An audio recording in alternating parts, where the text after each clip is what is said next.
প্রতিদিন সকালে যখন তুমি ঘুম থেকে ওঠো তখন চিন্তা করো বেঁচে থাকা, শ্বাস নেওয়া, চিন্তা করা, উপভোগ করা এবং ভালোবাসতে পারাটা কত বড় সৌভাগ্যের বিষয়। অধিকাংশ মানুষ সকালে ঘুম থেকে উঠেই যেন একটা অটো পাইলট মোডে চলে যায়।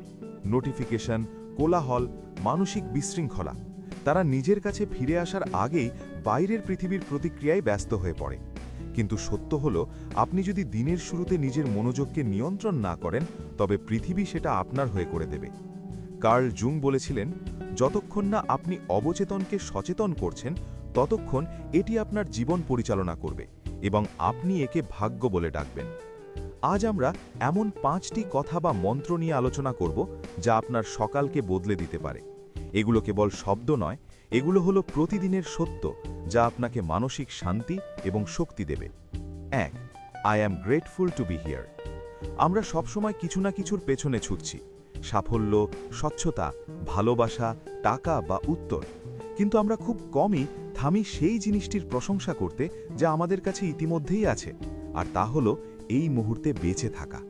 সকালে ঘুম থেকে উঠে চোখ মেলে নতুন একটি দিন দেখা, এটা কিন্তু আপনার অর্জন নয় বা আপনাকে প্রতিশ্রুতি দেওয়া হয়নি, এটি একটি উপহার।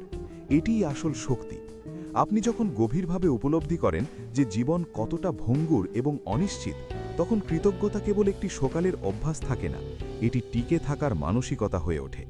সক্রেটিস বলেছিলেন, যে জীবন পরীক্ষা করা হয়নি তা বেঁচে থাকার যোগ্য নয়, কিন্তু হয়তো সেই পরীক্ষার একটি অংশ হল গভীর উপস্থিতি বা প্রেজেন্স। আপনার কোনো দামি জার্নাল বা নিখুঁত মেডিটেশন রুটিনের প্রয়োজন নেই, আপনার শুধু একটি স্বচ্ছ চিন্তা দরকার। এই মুহূর্তটিই যথেষ্ট।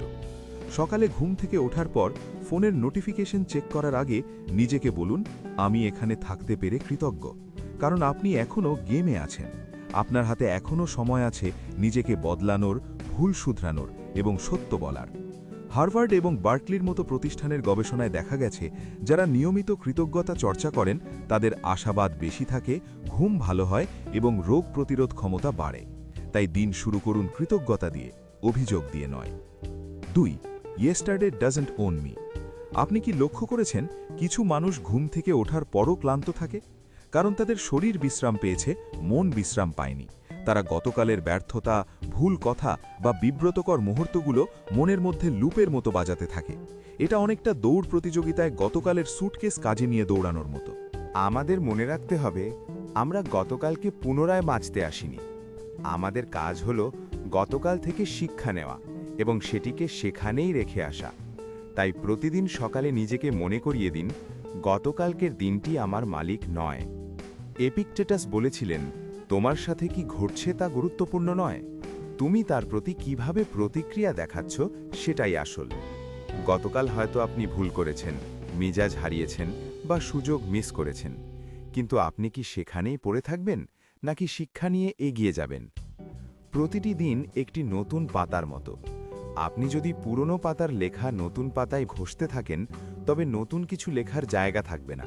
তাই ছেড়ে দেওয়া বা লেট গো করা দুর্বলতা নয়, এটি প্রজ্ঞা। কল্পনা করুন আপনার পিঠ থেকে গতকালের ভারী ব্যাগটি নামিয়ে রাখছেন। শরীর এবং মনকে হালকা করুন। আজকের দিনটি আপনার, গতকালের আবর্জনা দিয়ে একে নষ্ট করবেন না। 3. আমি আমার মনকে নিয়ন্ত্রণ করি, মন আমাকে নয়। আজকের যুগে মনে হয় জীবন আমাদের নিয়ন্ত্রণের বাইরে। এক মুহূর্তের শান্ত সকাল আর পরের মুহূর্তেই টেক্সট, নিউজ এবং কাজের চাপে আমরা ডুবে যাই। আমাদের মন তখন নিজের ইচ্ছামতো ট্যাব খুলতে শুরু করে, দুশ্চিন্তা, ভয় এবং কি হবে যদি এর চিন্তায়। স্টোইকরা জানতেন যে বাইরের বিশৃঙ্খলার চেয়ে ভেতরের বিশৃঙ্খলা বেশি বিপজ্জনক। মার্কাস অরেলিয়াস বলেছিলেন, তোমার মনের ওপর তোমার ক্ষমতা আছে, বাইরের ঘটনার ওপর নয়। এটি উপলব্ধি করো এবং তুমি শক্তি পাবে। সকালে যখন পৃথিবী চিৎকার শুরু করার আগে আপনি সেই শান্ত সময়টুকু পান, তখন নিজেকে বলুন, আমি আমার মনকে নিয়ন্ত্রণ করি। এটি আপনার সারাদিনের ঢাল হিসেবে কাজ করবে। কার্ল জুং লিখেছিলেন, যে বাইরের দিকে তাকায় সে দৃষ্টি দেখে, যে ভেতরের দিকে তাকায় সে জেগে ওঠে।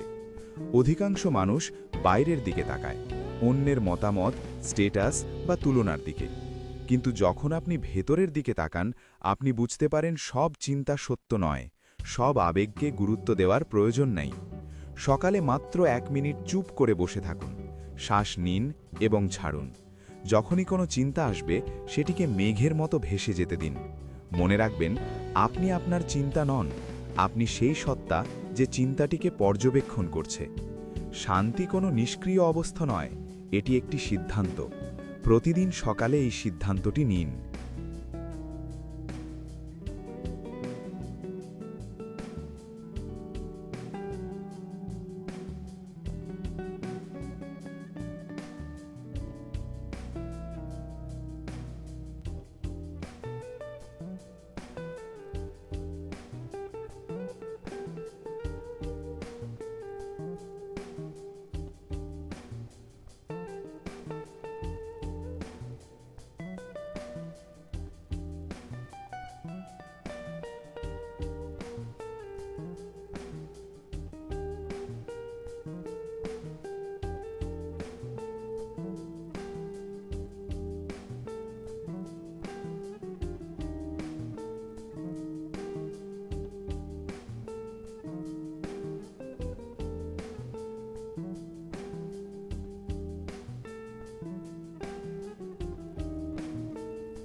আজকের পৃথিবীতে আমরা কঠোরতাকে শক্তি বলে ভুল করি, কিন্তু স্টোইক দর্শনে সবচেয়ে শক্তিশালী ব্যক্তি তিনি, যিনি নিজেকে নিয়ন্ত্রণ করতে পারেন।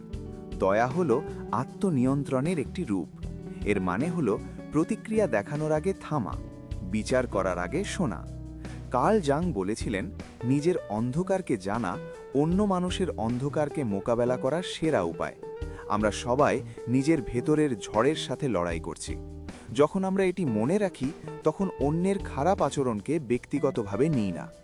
সক্রেটিস বলেছিলেন, সবার প্রতি দয়ালু হও, কারণ তুমি যার সাথেই দেখা করছো সেই কোনো না কোনো কঠিন লড়াই লড়ছে।